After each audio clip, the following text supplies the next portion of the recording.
بہت سی خبریں آپ کے ساتھ شیئر کرنی ہیں. چلے خبروں سے شروع کرتے ہیں. زرداری صاحب پچھلے 3-4 دن سے کراچی میں ہیں. بلاول بھٹو صاحب بھی وہاں ہیں اور اطلاعات یہ ہیں کہ انہوں نے بڑی کلاس لی ہے وہاں پہ اپنی پارٹی کی عادت کی. خاص طور پہ چیف منسٹر صاحب اور میئر کراچی، ان کو تو کافی زیادہ باتیں سننی پڑی ہیں. اور ناراضگی اس لیے بھی ہے کہ جو بہت کچھ میڈیا میں اور سوشل میڈیا میں اور ہر جگہ جو کرٹیسزم ہو رہا ہے، اور خاص طور پہ جب لاہور سے اور دوسری جگہ سے کمپیریزن ہوتا ہے کراچی کا، تو اس پہ کافی زیادہ اعتراض ہو رہے ہیں. کچھ اس قسم کے بھی باتیں کامنٹس آئے میٹنگ میں کہ آپ لوگوں کے پاس کس چیز کی کمی ہے؟ کیا پیسے کی کمی ہے؟ کیا اختیار کی کمی ہے؟ ریزلٹس کیوں نہیں مل رہے؟ اب میری اطلاع یہ ہے کہ 3 ماہ دیے ہیں زرداری صاحب نے ان دونوں لیڈران کو کہ مجھے ویزیبل ڈفرینسز چاہیے، نظر آنا چاہیے کہ زمین پہ فرق کیا پڑتا ہے اور لوگوں کی یہ شکایات کم ہونی چاہیے. اوور دا ویکینڈ تھا تو ویکینڈ پہ جو دوسرے کچھ منسٹرز وغیرہ آپ کو پتہ ہے جمعرات کے بعد چلے جاتے ہیں حلقوں میں، ان کو بھی بلایا گیا ایمرجنسی بیسس پہ اور کافی لمبی وہاں پہ بات چیت ہوئی. پھر وہاں پہ یہ بھی 2-3 بڑے فیصلے ہوئے. ایک تو یہ بھی فیصلہ اطلاعات یہ آ رہی ہیں کہ 28ویں امینڈمنٹ پہ باقی جس مرضی چیز پہ کمپرومائز ہو جائے، نئے صوبے کی بات نہ سنی جائے گی نہ اس پہ بات چلائی جائے گی. اور صوبے کے اوپر سے پھر بات چلی گئی گورنر صاحب پہ. کامران ٹسوری صاحب نے پچھلے دنوں ایک کانفرنس کی گورنر ہاؤس میں، کراچی کا مستقبل کانفرنس، اور اس میں جو اب میٹنگ کے اندر بات تھی کہ جی انہوں نے سندھی کسی کو نہیں بلایا، زیادہ اردو سپیکنگ لوگ تھے، انہوں نے رگڑ دیا سب کو. اور اب وہاں پہ یہ بھی ایک بڑا اسٹرانگلی آرگیو ہوا ہے کہ اگر 28ویں امینڈمنٹ پہ ہماری کوئی سپورٹ چاہیے گورنمنٹ کو، ہم گورنمنٹ کو فل سپورٹ کریں گے، لیکن اب گورنر چینج ہوگا. اور کامران ٹسوری صاحب سے بہت زیادہ ناراضگی ہے اس وقت پیپلز پارٹی کی، اور شاید آنے والے دنوں میں چیزیں کھل کے سامنے بھی آ جائیں. سو یہ تو ہوگی کراچی کی اور گورنر کامران ٹسوری صاحب کی کہ اس کے اوپر بڑا اختلاف ہو رہا ہے اور کیا میٹنگ پوائنٹ ہو سکتا ہے 28ویں امینڈمنٹ پہ، بیکاز بہت زیادہ آج کل اس پہ بات چل رہی ہے.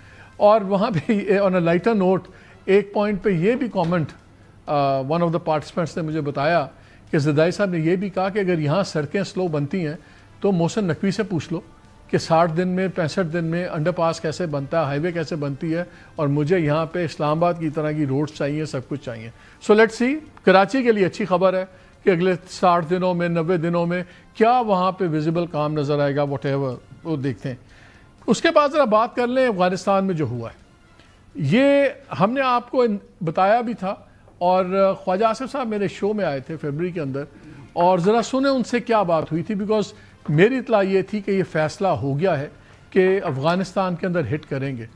خبر جو میں آپ سے شیئر یہ کر رہا ہوں وہ یہ ہے کہ یہ بھی فیصلہ ہو گیا کہ یہ اب جو حملہ ہوا ہے افغانستان کے اندر، جو 7 ٹھکانوں پہ 80 سے زیادہ دہشت گرد مارے گئے ہیں، یہ first in many more similar things to come. یہ معاملہ بھی شروع ہوا ہے، یہ ابتدا ہے، انتہا نہیں ہے.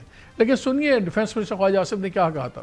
کیا اگر میں آپ سے یہ پوچھوں کہ جو فل فلیج رسپانس جانی چاہیے، it will be sooner than later اور not at all? Not at all والی تو بات جو ہے اس کو تو میں انڈورس نہیں کروں گا. ٹائمنگ کی بات کے اوپر ویریشن ہو سکتی ہے، کیونکہ یہ سچویشن جو ہے یہ اتنی اوپن ہینڈڈ ٹالریٹ نہیں کی جا سکتی جو ہے. تو are we talking weeks, months, days? میرا تو خیال ہے کہ یہ رمضان آ رہا ہے، رمضان میں جو ہے اس سے پہلے کوئی نہ کوئی 10-12 دن ہیں یا اگلے 15. یہ میں جسٹ اسپیکولیٹنگ، میری کوئی انفارمیشن بیسڈ کمنٹ نہیں ہے، لیکن اس کو جتنا جلدی ہونا چاہیے. رمضان سے پہلے کا پیریڈ آپریشن وائز بڑا کرٹیکل ہو سکتا ہے. نہیں، میں مالک یہ کوئی ڈیڈ لائن میں نہیں دے سکتا، نہ میری پوزیشن ہے ڈیڈ لائن دینے والی. لیکن میں یہ کہوں گا جتنی جلدی ہو سکے ہمیں اب جو اس کا کوئی نہ کوئی رسپانس جو ہے دینا پڑے گا. یہ انڈرسٹینڈیبل بات تھی کہ وہ اسپیسیفک ڈیٹس نہیں دے سکتے تھے، لیکن NDRO نے صاف دے دیا تھا کہ کیا ہوگا، کس طرح ہوگا. In the mean time over the weekend planning commission نے ایک رپورٹ دی ہے، بڑی ہی الارمنگ رپورٹ ہے، اور یہ سرکاری فگرز ہیں، یہ ابھی کم بتائے گئے ہیں. مثلا اس میں ان امپلائمنٹ ریٹ جو بتائی گئی ہے 7.2% ان امپلائمنٹ ہے، جو اس سے کوئی 3 گنا زیادہ ہے جتنے اکانومسٹ ہیں دوسرے. لیکن 3-4 بڑی باتیں ہیں جو شیئر کرنی ہے آپ سے، بڑی ضرورت ہے. سرکار کے اپنے مطابق پچھلے 11 سال میں سب سے زیادہ ایڈ ہو گئے ہیں. 7 کروڑ لوگ تو وہ ہیں جو غریب سے غریب ہیں، 40%. 11 کروڑ تو وہ لوگ ہیں جو بہت غریب ہیں. 7 کروڑ وہ لوگ ہیں جو غریب سے غریب ہیں، یعنی کہ خاندان کی جو کمائی انکم ہے وہ 8,500 سے بھی کم ہے، 8,484 روپے ٹو بی پریسائز۔ کون زندہ رہ سکتا ہے 8,000 کے اندر ایک خاندان 4-5 لوگوں کا؟ اینی وے 70 ملین یعنی کہ 7 کروڑ تو یہ ہے۔ پھر 2019 سے لے کے اب تک 32% انکریز ہوئی ہے اس کے اندر، 32% لوگ غریب سے غریب تر ہو گئے، اور جو امیر ترین اور غریب ترین لوگوں کا فرق ہے وہ 32.7% ہو گیا۔ یہ ہائیسٹ ہے ان دا لاسٹ 10-15 ایئرس۔ آفیشلی جو اس وقت بتایا گیا ہے غریب سے غریب تر وہ 29%۔ ہائیسٹ ان امپلائمنٹ ریٹ، یہ 11 سالوں کی میں فگر بتا رہا ہوں، ہائیسٹ ان امپلائمنٹ ریٹ 7.2%، اور 27 سالوں کے اندر جو اس سے زیادہ امیر اور غریب کا فرق نہیں ہوا وہ 32.7%۔ یہ ہے کے پی کے اندر جو یہ غریب کا ہوا ہے یہ 28% سے چلے گئے ہیں 35.3%، یعنی ایک ہی سال میں 1/4 اضافہ ہوا ہے وہاں پہ۔ بلوچستان میں 42% سے چلا گیا ہے 47%، یعنی کہ ہر دوسرا شخص وہاں پہ غریب سے غریب تر کی کیٹیگری میں آ رہا ہے۔ پنجاب کا بھی یہی حال ہے، پنجاب میں بھی پاورٹی بڑی ہے، ایبجیکٹ پاورٹی بھی بڑی ہے، انکم کی بھی انیکوالٹی آپ کے سامنے بڑی ہے۔ لیکن دوسرے پنجاب میں کیا ہو رہا ہے؟ بڑے اچھے کام بھی ہو رہے ہیں، صاف ستھرا پنجاب بھی چل رہا ہے، ہیلتھ کے اوپر کام ہو رہا ہے، لیکن پھر 11 ارب کے جہاز بھی خریدے جا رہے ہیں۔ پہلے کہا گیا یہ پنجاب ایئر کا جہاز ہے، جو پنجاب ایئر کہاں ہے ہمیں نہیں پتا، اس کا چیف ایگزیکٹو کہاں ہے ہمیں نہیں پتا، اس کا بورڈ آف ڈائریکٹرز کہاں ہے ہمیں نہیں پتا، کمپنی کارپوریٹ ہوگی ایسی ابھی تک اس کا بھی نہیں پتا، لیکن جہاز آ گیا 11 ارب کا۔ اور پہلے تھا کہ جی یہ پنجاب ایئر کا جہاز ہے، اب اس پہ وزراء کہنے شروع ہو گئے تو پنجاب گورنمنٹ کا ہے، یہ تو ہمارا ایسٹ ہے۔ عابد شیر علی صاحب کو سنیں آج انہوں نے کیا کہا ہے۔ مریم نواز شریف صاحبہ کا نہیں ہے، وہ پنجاب گورنمنٹ کی پراپرٹی ہے، اور اللہ کے فضل سے وسائل ہیں پنجاب حکومت کے۔ اب جو ایک طیارہ بہت پرانا 25 سال پرانا ہو گیا تو اس کی ریپلیسمنٹ میں کون سی کوئی اتنی قیامت آ گئی ہے؟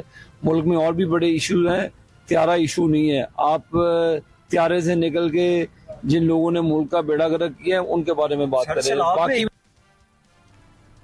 قیامت تو جس دن آئے گی، لیکن قیامت والے قدم ایسے ہی ہوتے ہیں جب آپ کو پرواہ نہ ہو، جب غربت بڑھ رہی ہو، جب لوگ اپنے بچے سڑکوں پہ بیچ رہے ہوں، جب بجلی کے بل دینے کے لیے لوگ اپنے زیور بیچ رہے ہوں، اور وہ دیکھیں اہل اقتدار جو ہیں وہ 11 ارب کے جہاز لے رہے ہیں، تو ان کے لیے قیامت ہی ہوتی ہے۔ لیکن یہاں بات نہیں رک رہی۔ اب بیوروکریسی ہمیشہ فیسیلیٹیٹ کرتی ہے، بتاتی ہے وہ وزیر اعلیٰ کو کس طرح نیا جہاز لینا ہے، کیسے کیا کرنا ہے۔ اب بیوروکریسی کی بھی آپ عیاشیاں دیکھ لیں۔ اب وہاں پہ نیا ٹرانسپورٹ پالیسی آ گئی ہے، اس کے اندر چیف سیکرٹری صاحب، آئی جی صاحب، اب ان کے لیے دیکھیے کیا کیا ہو رہا ہے۔ ایک سرکاری آفیشیل وہیکل، ایک ٹورنگ وہیکل، ٹور پہ جو جائیں گے، ایک پرسنل یوز وہیکل۔ اچھا، جو آفیشیل وہیکل ہے وہ 2800 سی سی ہے، جو ٹورنگ وہیکل ہے وہ 4700 سی سی، یعنی کہ یہ کروزر جو 8 سے 12 کروڑ کا یہ آتی ہے۔ یہ آپ کی فوٹوز آپ دیکھ رہے ہیں۔ پرسنل یوز وہیکل بھی ایک ہے، وہ بھی 1800 سی سی ہے۔ آپ کی کرولاز وغیرہ 1300 پہ ختم ہو جاتی ہیں۔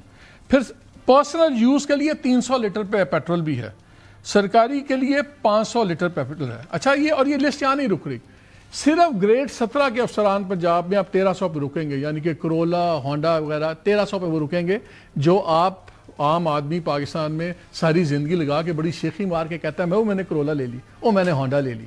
یہ وہاں پہ گورنمنٹ شروع ہو رہی ہے کرولا ہونڈا سے۔ اور باقی جو ہیں 19 والے 1600 1800 2800 250 300 پیٹرول، سرکار کے ان لمٹڈ پیٹرول۔ اب کمپیئر کر لیں کہ ساتھ انڈیا اور بنگلہ دیش میں کیا ہو رہا ہے، جہاں کی اکانومی بھی ٹھیک ہے، جہاں کے نظام ٹھیک چل رہے ہیں، اور بنگلہ دیش کو پنجاب میں ہم کہتے تھے سارے ویسٹ پاکستان میں ہمارے جی سڑکوں سے ہمیں پٹ سے اس کی بو آتی ہے، اور ہم بڑا کما رہے ہیں، پال رہے ہیں اس پاکستان کے لوگوں کو، وہ ہمارے سے آگے چلے گئے۔ اب وہاں پہ دیکھ لیں، انڈیا میں ہمارے سے 5 گنا بڑی اکانومی ہے، ہمارے سے بہت بڑی بیوروکریسی ہے، ان کی ایفیشنسی آپ کے سامنے ہے۔ وہاں پہ senior officer, secretary, joint secretary federal government, اس کو ایک گاڑی ملتی ہے پول میں سے، سٹاف کار کا پول ہوتا ہے، اس میں سے اس کو ایک گاڑی ملتی ہے۔ مڈ سائز پالیسی میں لکھا ہوا مڈ سائز گاڑی ہے جو 6 لاکھ انڈین روپے کی سیلنگ ہے۔ ہماری گاڑی کہاں سے شروع ہو رہی ہے؟ 8 کروڑ 9 کروڑ